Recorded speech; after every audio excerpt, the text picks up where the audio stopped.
Assalamualaikum warahmatullahi wabarakatuh. Saya Zahra Aulia Salsabila, NIM 221230137. Mata kuliah Filsafat dan Pendidikan Islam. Saya akan mempresentasikan tentang hakikat dan pengertian Islam. Yang pertama yaitu pengertian Islam dalam perspektif filsafat. Islam dalam konteks filsafat adalah sistem keyakinan yang dapat dianalisis melalui berbagai prinsip filsafat, termasuk rasionalitas, etika, dan metafisika. Filsafat Islam memberikan kerangka intelektual untuk memahami ajaran agama dan bagaimana ajaran tersebut terintegrasi dengan pemikiran rasional dan moral. 1. Rasionalitas dalam filsafat Islam berhubungan dengan penggunaan akal untuk memahami dan menerjemahkan ajaran agama. Di dalamnya ada akal dan wahyu. Dalam Islam, wahyu dianggap sebagai sumber utama kebenaran. Namun, akal juga berperan penting dalam menafsirkan wahyu dan memahami konsep-konsep agama. Selanjutnya, keterkaitan rasio dan agama. Al-Ghazali di sisi lain mengajarkan bahwa meskipun akal sangat penting, wahyu tetap menjadi otoritas utama. Ia mengembangkan pandangan bahwa akal dan wahyu harus saling melengkapi, bukan bertentangan. Hal ini menekankan bahwa akal harus digunakan dalam batas-batas yang ditetapkan oleh ajaran agama. Etika dalam filsafat Islam berhubungan dengan prinsip-prinsip dan perilaku yang dianggap baik atau buruk menurut ajaran agama Islam. Etika Islam berfokus pada bagaimana manusia harus hidup dan berintegrasi dengan sesama serta lingkungan. Di dalamnya yaitu ada prinsip moral dan tujuan hidup. Yang pertama, prinsip moral. Etika Islam didasarkan pada ajaran Al-Quran dan hadis. Dalam filsafat Islam, etika tidak hanya mencakup kewajiban individu, tetapi juga tanggung jawab terhadap masyarakat dan dunia secara keseluruhan.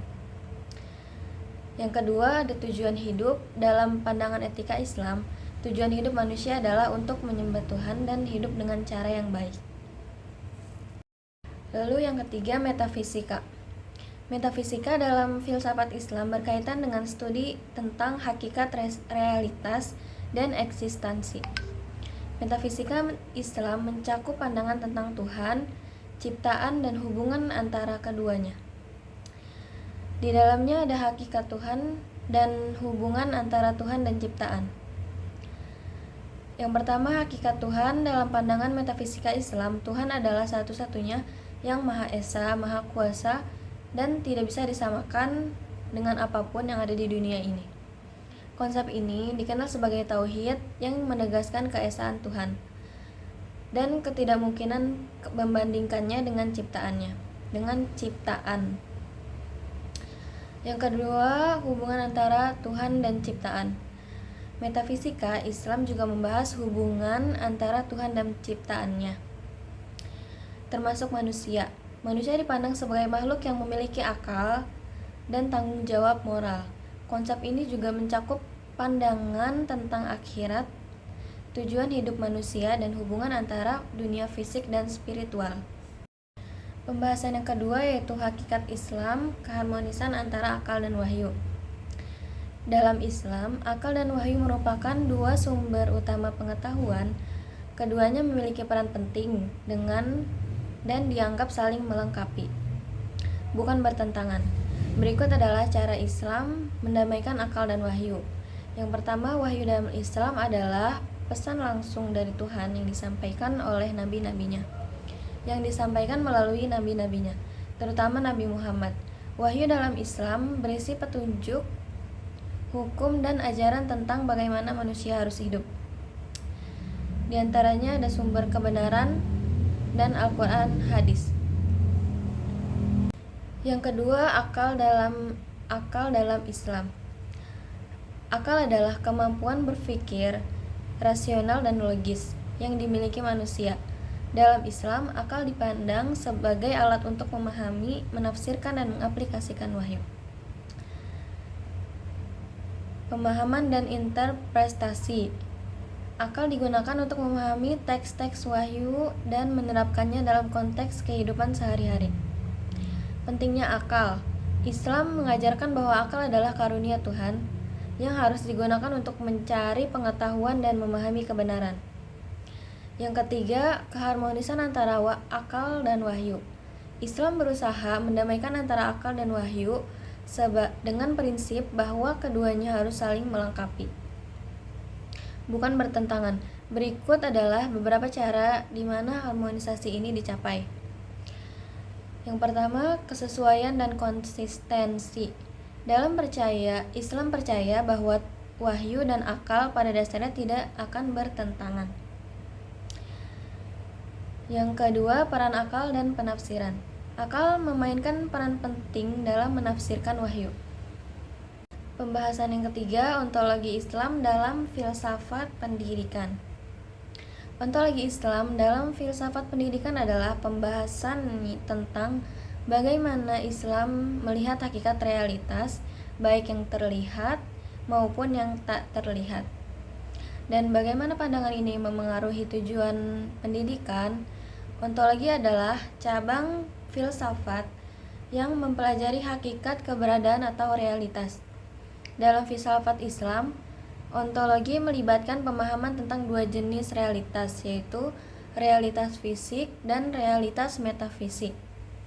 Realitas fisik adalah alam semesta dan segala yang terlihat serta bisa dirasakan oleh panca indera atau kita manusia.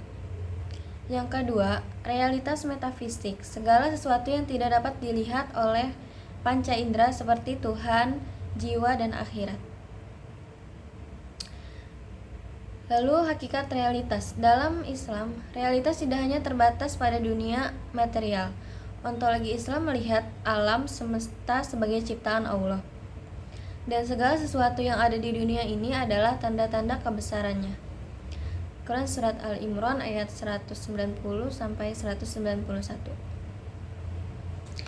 Alam semesta memiliki tujuan yang jelas, yaitu untuk mengenal penciptanya dan mengikuti perintahnya. Oleh karena itu, realitas tertinggi dalam pandangan Islam adalah Allah sebagai sumber dari segala sesuatu. Pembahasan yang keempat, epistemologi Islam, sumber pengetahuan dalam Islam dan filsafat. Epistemologi adalah cabang filsafat yang membahas tentang sumber, batasan, dan validitas pengetahuan. Dalam Islam, epistemologi berfokus pada bagaimana manusia memperoleh pengetahuan dan memahami kebenaran. Ada 3 sumber utama pengetahuan dalam epistemologi Islam, yaitu wahyu, akal, dan pengalaman. Yang pertama, wahyu merupakan sumber pengetahuan tertinggi dalam Islam. Wahyu merujuk pada pengetahuan yang diberikan langsung oleh Tuhan kepada para nabi, terutama melalui Al-Quran dan hadis.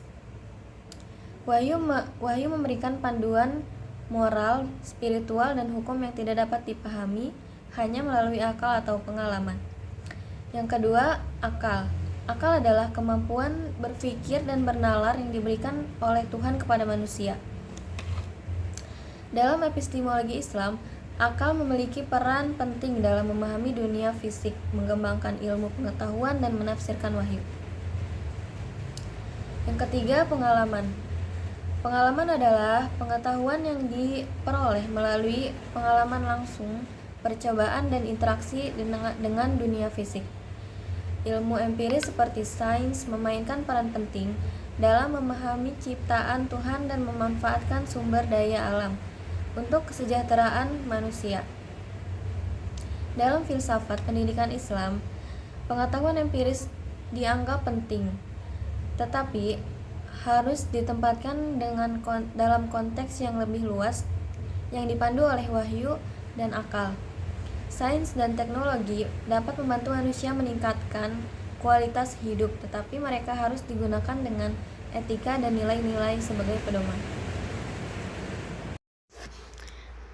Pembahasan yang kelima adalah etika Islam dan tujuan pendidikan dalam filsafat.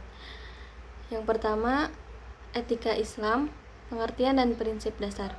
Etika Islam adalah akhlak sistem nilai yang mengatur bagaimana seseorang seharusnya berperilaku, baik terhadap dirinya sendiri, sama manusia, maupun terhadap Tuhan.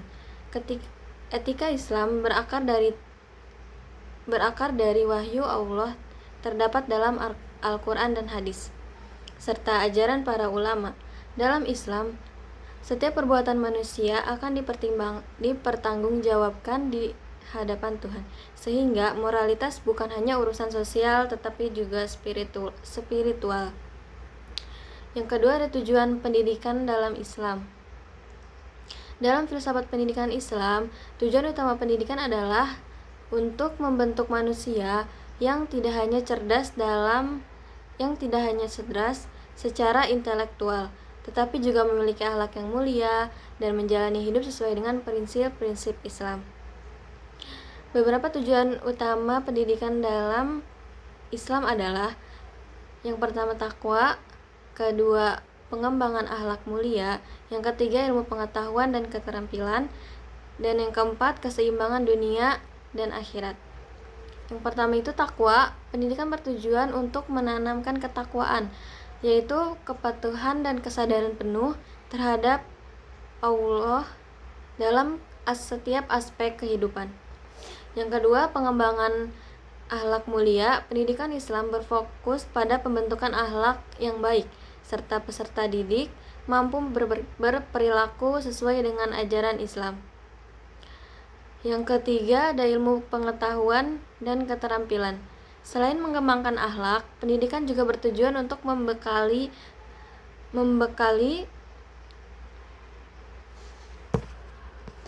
peserta didik dengan ilmu pengetahuan dan keterampilan yang diperlukan untuk hidup di dunia ini dengan baik. Yang terakhir ada keseimbangan dunia dan akhirat. Pendidikan dalam Islam tidak hanya menekankan aspek-aspek duniawi seperti ilmu pengetahuan dan karir, tetapi juga menekankannya pentingnya persiapan untuk kehidupan di akhirat nanti. Pembahasan yang keenam yaitu pendidikan Islam dalam kerangka filsafat humanisme. Filsafat humanisme adalah aliran filsafat yang menekankan nilai dan martabat manusia, serta pengembangan potensi diri dan peran individu dalam masyarakat. Humanisme memandang manusia sebagai pusat perhatian dalam proses pendidikan dan kehidupan sosial. Pendidikan Islam di sisi lain juga sangat menghargai martabat manusia, pengembangan potensi diri, dan peran individu dalam masyarakat. Tetapi dalam konteks ajaran agama, untuk memahami bagaimana pendidikan Islam dapat dihubungkan dengan filsafat humanisme. Jadi, pendidikan Islam dan filsafat humanisme ini memiliki kesamaan dalam menghargai martabat manusia dan mengembangkan potensi diri serta kontribusi individu dengan masyarakat.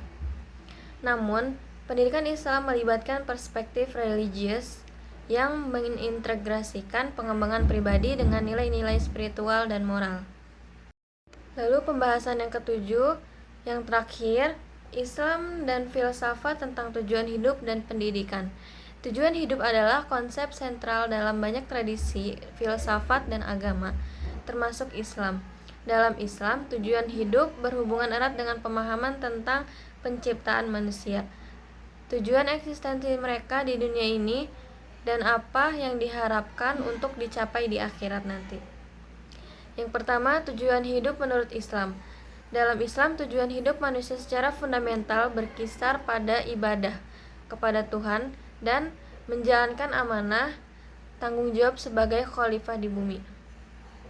Beberapa poin utama yang mengenai tujuan hidup dalam Islam adalah: yang pertama, mengabdi kepada Tuhan; yang kedua, menjadi khalifah di bumi; yang ketiga, mencapai kebahagiaan duniawi dan akhirat. Yang pertama yaitu mengabdi kepada Tuhan. Al-Quran menyatakan bahwa tujuan utama manusia diciptakan adalah untuk mengabdi kepada Tuhan. Ini mencakup mengikuti ajarannya, menjalankan perintahnya, dan menjauhi larangannya. Yang kedua, menjadi khalifah di bumi. Manusia juga dianggap sebagai khalifah di bumi, yang berarti mereka memiliki tanggung jawab untuk menjaga dan memelihara bumi, serta berbuat baik kepada sesama.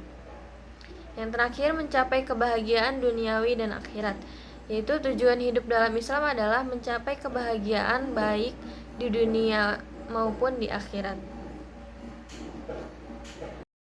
Yang kedua, ada tujuan pendidikan dalam Islam. Pendidikan dalam Islam bertujuan untuk mencapai beberapa hal yang selaras dengan tujuan hidup.